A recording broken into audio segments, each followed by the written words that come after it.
Colette Landais, on est là devant des sculptures que vous avez réalisées pour cette exposition de l'Union des artistes rhodaniens à la chapelle de la Visitation à Condrieu.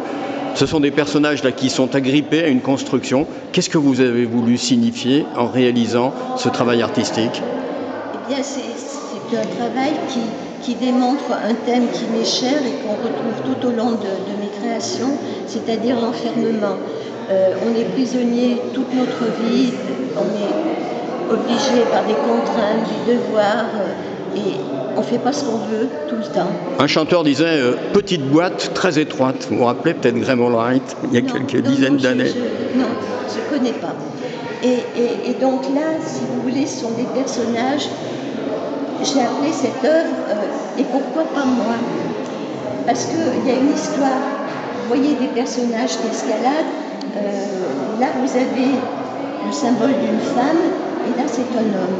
Et les autres essayent, donc ils se joignent, les mains se rejoignent.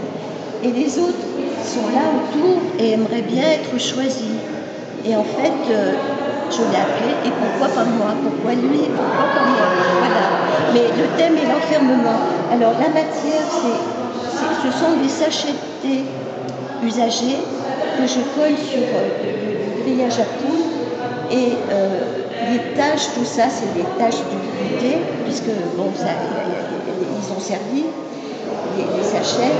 Et c'est toutes les meurtrissures, tout ce qu'on subit dans sa vie. Voilà. Qui dit enfermement dit souci, aspiration à la liberté. Ah ben oui, ça c'est sûr, mais ça c'est impossible. On peut jamais atteindre la liberté totale. Mais vous, quand vous créez, c'est une façon aussi, vous, de vous évader. Donc de prendre votre liberté. C'est exactement ça, tout à fait.